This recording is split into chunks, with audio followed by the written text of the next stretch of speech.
Ата сандуғаш яқырып қоя да, өзіне хатын ізлей башлай. Сайрый-сайрый ол өзіне кәләш сайлай. Әмма не қадар матур сайраса да, ата сандуғашының ұясы болмаса, ана сандуғаш аңа яқын аймай. Бик ұзақ күннер шулай ялындырғаш қына, атаны сайратқаш қына ана сандуғаш, ата сандуғашының ұясына келен болып түші. Яш егітлерге кеңешім шул. Башта йырт тұрғызығыз, аннан хатын сайларсыз. Әлеккі заманда бір қартының өсіп бойға жеткен олы болғандай.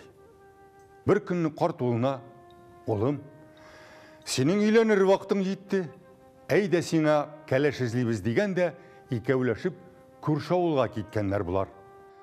Бір жерде қызлар жиылып тұра екен. Бабай шул тұрдан өткенде тұтқанда малайын қини башлаған. Қызлар аңардан, не қолыңны қинесің бабай деп сұрағаш. Нешік қинамасқа, не айтсам шуны тыңлай, не қошсам шуны ішлей деп жауап берген. Қызлар қартыны үйлерге санап, бұл жауаптан шарқылдап күлішкенлер. Әйткенні тыңлығаш, ұлың бекерек те ақылды екен, қой бабай, қинама дегенлер. Қарт шында ұлына айткен. Мұнда сен аяр-ақылы қыз көрінмей, әйді деп, аны тағы екінші ауылға алып кеткен. Анда тағын қызлар жиылып тұрған жерге жеткенлер. Бабай тағын малайын қинаған. Не қинесің дегенге тағы шулық жауапны берген. Мұнда да қызлар күлішіп қалғандар. Бұл қарт шулай, ауылдан ауылға малайын қинап, көпмі қыз ізлеп жүрсе де, әр қайда үйлер есімін алып, келін табудан үміт үзіп, кері қайтып келелер екен. Шында бір ауыл башында кір ұярға түшіп барған бір шибар қызыны көргеш, қарттағы әлігі ғадеті бойынша ғайретленіп малайына ябышқан.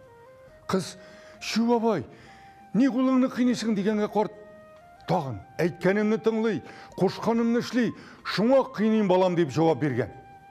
Қыз мұна қаршы, бек дұрыс етесің, қина бабай, қина. Оның енді тыңлап ішлер шағы өткен, өз ішін өзі біліп ішлер шағы жеткен, қошқанлығына кімді ішлей аны деген. Бұл сөздерін ешіткәш, қартының yüzі ашылып, күліп жіберген де, «Міне ұлым, үйленем десең, шушы қызға үйленінде сен деген». Дұрысы шул, қошқанланы әтті ішлер, әуісі біліп, әдәм ішлер дейбет татар халық мәқәлі.